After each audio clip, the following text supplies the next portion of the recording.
రాష్ట్ర ముఖ్యమంత్రి చంద్రబాబు నాయుడు ఆదేశాల మేరకు ప్రతి 3వ శనివారం స్వచ్ఛాంధ్ర స్వర్ణాంధ్ర కార్యక్రమాన్ని అన్ని శాఖల అధికారులు నిర్వహిస్తున్నారు.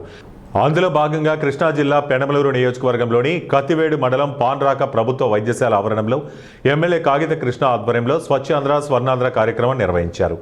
ఈ సందర్భంగా పార్టీ కార్యకర్తలు సిబ్బందితో కలిసి ఆయన ప్రభుత్వ వైద్యశాల పరిసరాలను పరిశుభ్రం చేసి మొక్కలు నాటారు. అనంతరం వైద్య సేవలపై రోగులతో మాట్లాడి వివరాలు అడిగి తెలుసుకున్నారు.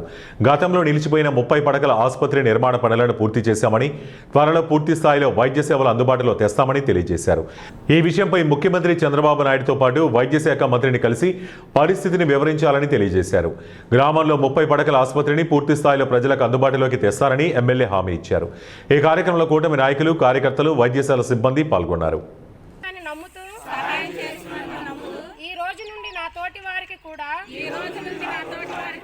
స్వచ్ఛత వైపు అవగాహన కల్పించే దిశగా ప్రయత్నిస్తానని, భవిష్యత్తు తరాలకు ఆరోగ్యవంతమైన, సుభిక్షమైన, ఆనందకరమైన ఆంధ్ర రాష్ట్రాన్ని నిర్మించడానికి నాతో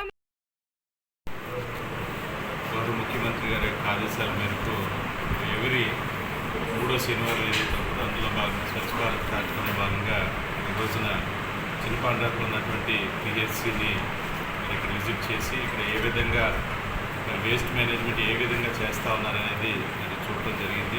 ఇక్కడ మరి పూర్తి స్థాయిలో చాలా అంటే ఏదైతే బయోమెడికల్ వేస్ట్ ఉంటుందో దాన్ని ప్రొసీజర్ ప్రకారం యాజ్ పర్ రూల్స్ ప్రకారం ఇక్కడ పూర్తి స్థాయిలో దాన్ని మరి క్లియర్ చేయడం జరుగుతుంది. అంటే ఎవ్రీ 2 డేస్కి ఆ వేస్ట్ మీద క్లియర్ చేయడం, అంటే హ్యూమన్ వేస్ట్ కానివ్వండి, అదేవిధంగా సిరంజెస్ కానివ్వండి, ఇతర కాటన్ వేస్ట్ కానివ్వండి, ఇవన్నీ కూడా సెగ్రిగేషన్ చేసి వేడి బ్యాగ్స్లో సపరేట్గా సెగ్రిగేషన్ చేసి ఎవ్రీ 2 డేస్కి ఒకసారి మరి వాటన్నిటిని కూడా ఏదైతే వేస్ట్ మేనేజ్మెంట్కి సంబంధించినటువంటి వెహికల్లో దాన్ని అన్నింటినీ కూడా పంపించడం జరుగుతుంది. దానికి రిపోర్ట్స్ కూడా అవన్నీ కూడా చెక్ చేయడం జరిగింది. అలాగే మరి కొంత ఫండింగ్ ద్వారా కూడా ఈ హాస్పిటల్ చుట్టూ ఉన్నటువంటి చెత్త చెదారాన్నింటినీ కూడా పిచ్చి మొక్కలు కూడా గతంలో మర్చిపోయిన సందర్భంలో వాటన్నిటినీ కూడా మరి క్లీన్ చేయించడం కూడా జరిగిందని కూడా మీకు తెలియజేస్తా ఉన్నాం.